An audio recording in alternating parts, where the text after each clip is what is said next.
So back to the movie, back to what I was saying with respect to how I know like these niggas ain't read the book like that.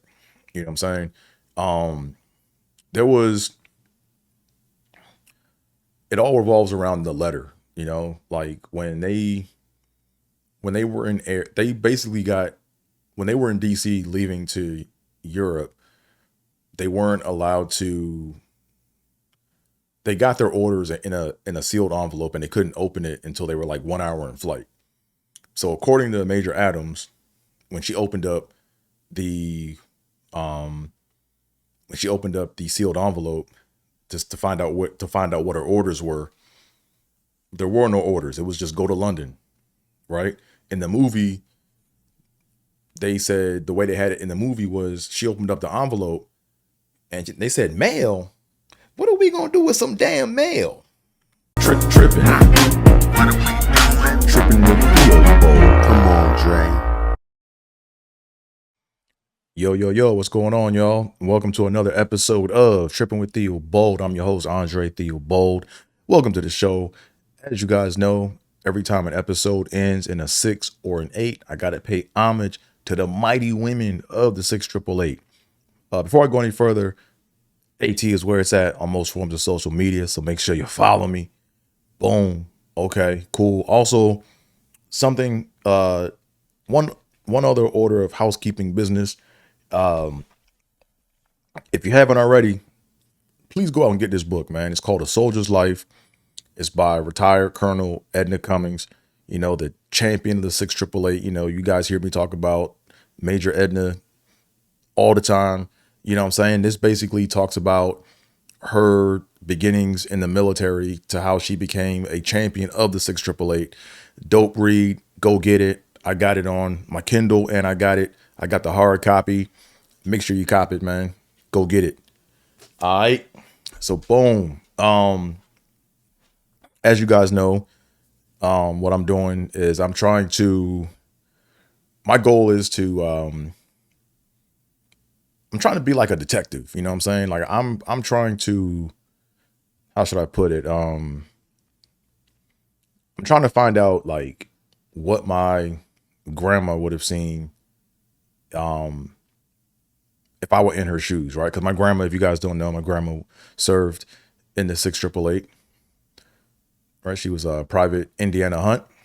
And I am trying to put on my detective hat and my goggles to see, what, to see like, if there's any intersections, right? Because, we all have like certain traits and certain characteristics.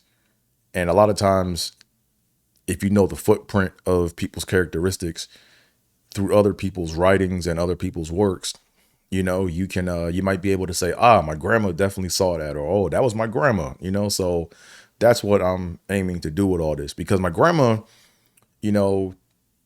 by the time all this stuff kind of started to by the time all this 6888 stuff started to kind of get popping or whatever, my grandma wasn't like reading books like that. She wasn't reading a lot like that, and man, I wish my grandma, I wish I read like this book, One Woman's Army. And I wish that, I could go back and have my grandma kind of be like, oh yeah, nah, it didn't go down like that. Or, oh yeah, that's about right. You know what? That did happen. That's how my grandma was, she was, nah, 'cause my grandma can remember some stuff, man. She didn't forget nothing, so we don't have that. So I'm trying to like put on my detective hat to see like, what my grandma would have saw, or what characteristics my grandma may have developed because of her experiences outlined in various books or whatever. So anyways, this chapter didn't really it was really more about Major Adams, and it was really more so the chapter I'm talking about in particular is January 15th, 1944 through January 28th, 1945. So this chapter really just talks about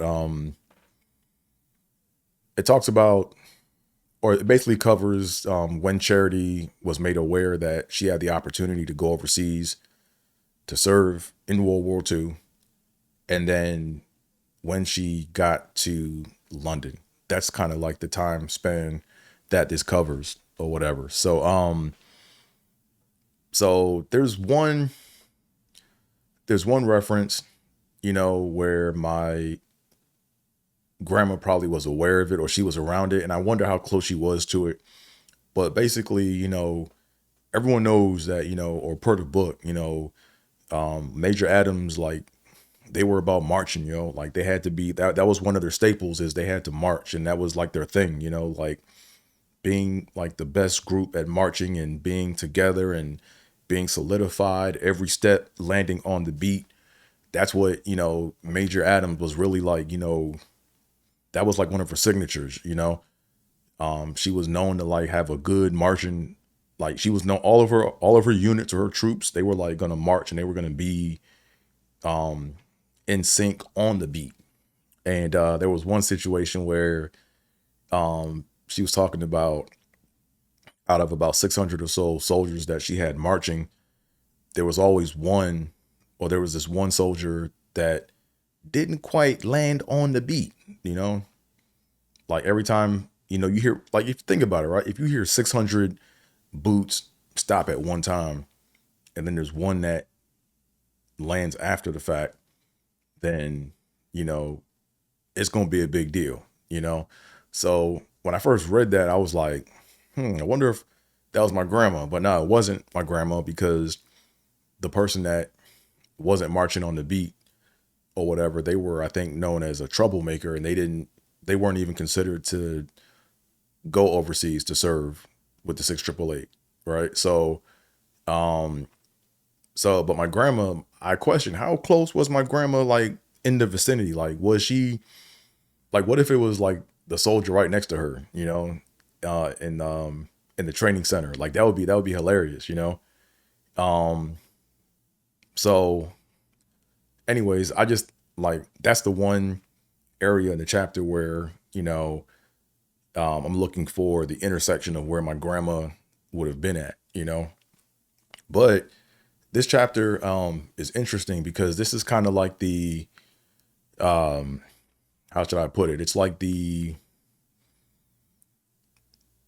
is like a major point in the book. This is where, Major Adams graduates from being like this commanding officer at a training center, getting soldiers ready to march or do whatever, to where, all right, let's go prove it, you know? So the chapter starts off pretty interesting, and it just made me question things, or question more things in general. But um, one thing I thought about when I first read this chapter was the way it started off was, I think it was General Lee. Let me make sure I'm getting my names right, because I don't want to. No, I'm sorry, Colonel Mack. See, I don't know my military ranking, so forgive me. I don't know how all that stuff works like that. But it was a Colonel Mack. I called her in the office, and basically it was like, hey, so how would you like to go overseas? And or how would you like to take a unit overseas? Um, and you got to think, like, this is what Major Adams and company were training for. This is what they weren't just in the military just to, you know, um, say they were in the military. They weren't just doing this for giggles. Like, they were doing this because, they were like, yo, we want to help, we want to contribute. So Colonel Mack said something interesting. Uh, Let me actually get the quote, 'cause I want to make sure I don't want to make sure I goof nothing up. But he said something very interesting to me. Um, he said, I'm trying to find this exact quote.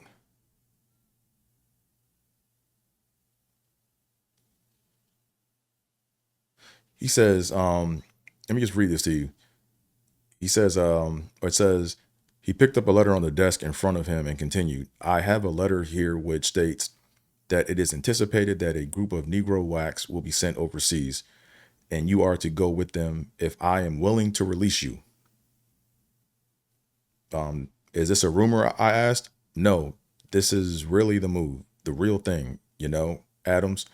I have always refused to release you from the training center because I could see no advantage for you in letting you go unless you have an opportunity for a promotion.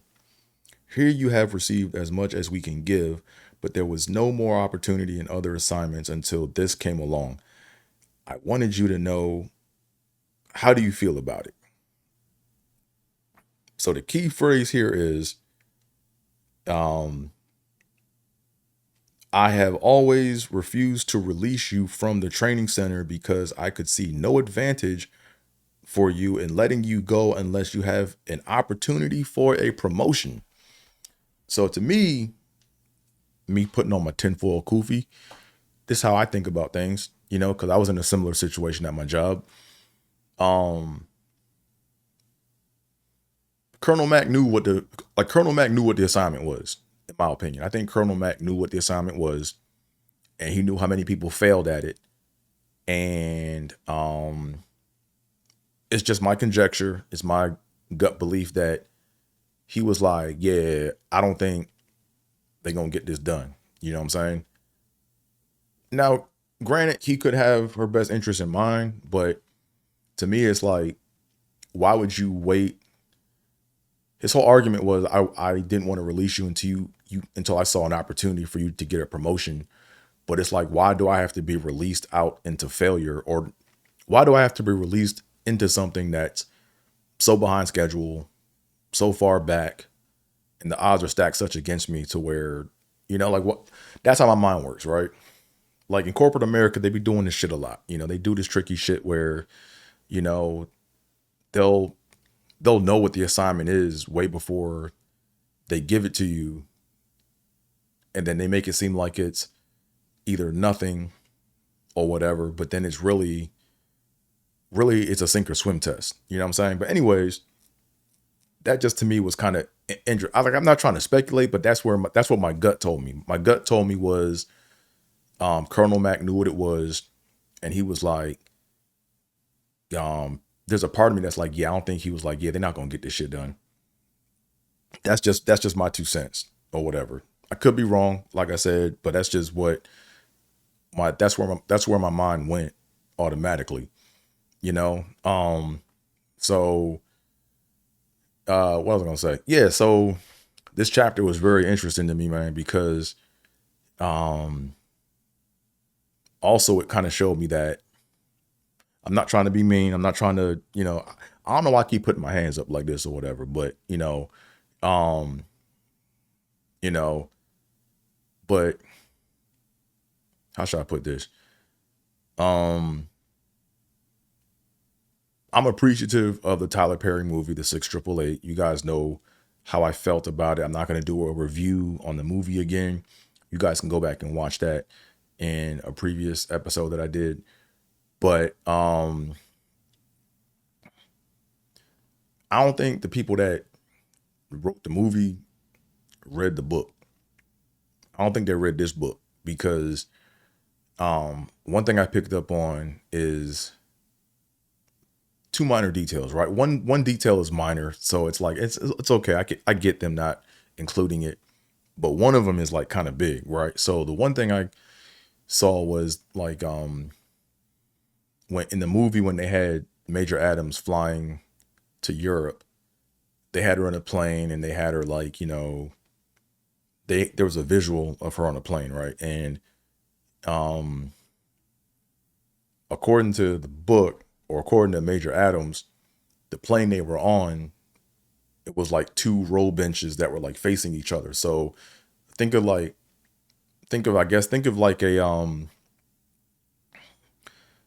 a special ops plane where they have like those benches on the long side of the plane on one side and then one on the other side, and they're strapped in or whatever, right? So that's the kind of plane, per the description, that Major Adams said that she was on. And then also, they took many flights to get to where they were. So she was like plane hopping, you know. And that was another thing too. When she was flying from, I believe, Iowa to, I think, Tennessee or whatever, wherever she was. I think she went from Iowa to Tennessee to D.C. to Europe, and then in between D.C. and Europe, they had like 2 or 3 other stops. Like I think one in like Bermuda, and I forgot the other places that she had to stop at. But anyways, one thing that kind of stuck out to me uh was she had to like come up with her own money to travel. It was like a work trip, right? It was like in corporate America, they make you do this shit where you have to put your money up front and then they reimburse you. Like I hate that shit. But she talked about how she had to like kind of scrunch up some money to get a flight to even make this trip, you know? Second major thing that I wasn't aware of, but now it makes sense, is you got to think that the Women's Army Corps wasn't like part of the army per se. It was its own thing. And it was really more, per what I'm reading, it's like it was more of a it was like a volunteer type effort, you know? It was more of like a volunteer type effort, you know, where because Colonel Mack asked her if she wanted to go. She could have been like, "Nah, I don't want to go," and then nobody would have went from her unit, you know, allegedly. But then when she said she wanted to go, she then asked women that were in the training center or whatever, or part that were in the WAC, who wanted to go, you know. So it was like a volunteer kind of thing. It wasn't like when you're in the army, you're GI property, you know. So that to me was interesting, because now, if you guys don't know, the Women's Army Corps got dissolved, or it basically got absorbed into the army. So if you sign up for the army, from my understanding, there is no democratic process. They don't ask you if you want to go anywhere. They say, "Nah, here are your orders. Go here, go there." So back to the movie, back to what I was saying with respect to how I know like these niggas ain't read the book like that. You know what I'm saying? There was It all revolves around the letter, you know, like when they were in air, they basically got when they were in DC leaving to Europe, they weren't allowed to. They got their orders in a sealed envelope, and they couldn't open it until they were like 1 hour in flight. So according to Major Adams, when she opened up the um when she opened up the sealed envelope just to find out what her orders were, there were no orders. It was just go to London, right? In the movie, they said the way they had it in the movie was she opened up the envelope and they said, "Mail? What are we gonna do with some damn mail?" So that's not really, that was more, I guess, for Hollywood or cinematography, movie effects, you know? Um, so that to me was interesting, you know? So really, she didn't find out what the orders were until she got to London, from based off of what I read in her book, you know? So I found that very interesting. Um, and then what was also before what I found interesting was too, is that when she was traveling, it was like she had to make her own arrangements. You know, it wasn't like the government said, "Go here and just go do this." It was, no, she had to actually go and reach into her contacts to find people that stayed in the area. And until they were summoned to the Pentagon to get to actually get briefed on what the next steps were, she had to basically kind of stay in the area with like friends or like family or whatever, or she had some friends or whatever, or had a friend. I forgot the friend she mentioned, but she stayed with her or whatever for a couple days until they got the orders to, hey, get on this flight and go to Europe, you know? So, um, And then when she also mentioned that too, when she was getting briefed on uh, going to Europe from DC at the Pentagon, she was mentioning how uh, basically they were going over all this emergency stuff, right? In the meeting where she was like, yo, well, in case the plane goes down or whatever, you have fishing equipment, um, you have all this gear that's going to last you for 30 days. So she was getting nervous, like, maybe I shouldn't have signed up to go to Europe. So to me, it was like, it was just, that was kind of, it was funny that she was being, I mean, it was dope that she was being that, that candid, with just what she thought was really going on and so forth. Anyway, I'm trying to find this one part. Yeah, here it is. So here are the orders, right? Um, yeah, because she even said when she opened it up, she was like, I don't even know what this even is. Um, 'Cause I'm looking at a screenshot of the orders.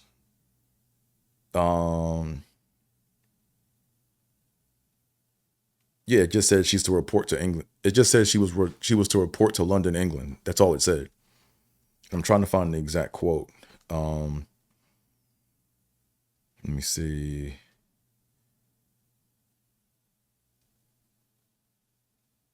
I should have probably highlighted the quote, but I didn't do that. So my bad, y'all. Um, Here it is. Um,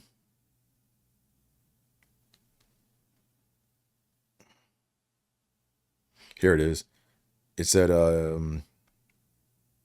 finally, one fellow couldn't wait no longer and said out loud, I'm going to open this thing. He did, and after a pause, which we hope made the flight 1 hour long, we all tore up on our secret orders. Some were surprised, some were pleased, some were indifferent. Campbell and I were shocked. In our bags, we had lists of places and people to see in Paris, but our secret order said London. We had received absolutely no information about London. Oh well, this is the army. So what? So in the movie, they made it seem like when they opened up their secret orders, that's when they found out about the mail, but that's not how it went down. So, you know, tomato, whatever. But that just goes to show you when you watch movies, you have to treat movies like movies and documentaries like documentaries and do your own research, right? But anyways, what else happened in this chapter that was interesting to me, that stood out? Um, Let me just double check one thing. I want to see one thing right quick because, like I said, I'm reading this book consistently, and I want to make sure I cover what I read, and I don't want to jump ahead. Let me see right quick. Um, no, that's for the next chapter. So, anyways, yeah, I'm already ahead of myself. So, anyways, that's pretty much what happened. They get to London, and then they get to England or whatever, and then they're still trying to figure out, what it is that they're going to be doing when they're over there. Um, so anywho, um, it's like I said, I mean, I'm still trying to track down and figure out, where I can pinpoint a moment and say, yeah, my grandma was there. I can see my grandma being there. Oh no, this is my grandma got this behavior from this or that, like for example, one peculiar thing about my grandma was every time I went to camp, she would always label my shit. Like, I mean, over label. Like she had like a little, she either, if she didn't have a marker, like she would either put my initials like in each of my, like in everything, like in every sock, she would either put an initial on the inside of my sock or the inside of my shirt, inside of the ribbing of my underwear. I mean, she was just very meticulous about how she labeled everything, and just keeping track of all my stuff before I went to camp. And then she got like a little labeler where it was like a thing where it was like it wasn't quite like a tag, but it was like, how like in your underwear, your drawers, you have like that back label. She was making sure that all my shit was labeled, you know. So I knew she picked that up from the military, you know. And I knew that there was probably an incident or something that happened where she had to make sure she had all of her shit, you know what I mean? So anyways, that's all I got for y'all today. What are your thoughts, man? Put them in the comments. Let me know, you know. Once again, AT is where it's at on social. AT is where it's at on most forms of social media. So make sure you follow me. And without further ado, before I do that, don't forget A Soldier's Life. Go get it. Hard copy. It's available also on Kindle. Dope book by retired Colonel in the Cummings. Make sure you get your copy. So without further ado, I'm out of here, folks. Peace. Yep.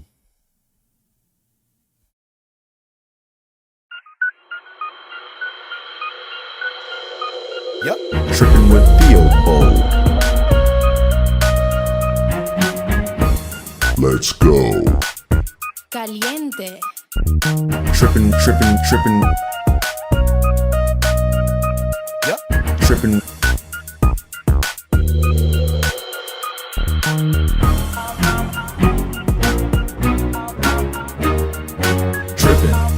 Tripping. Tripping with Theobald.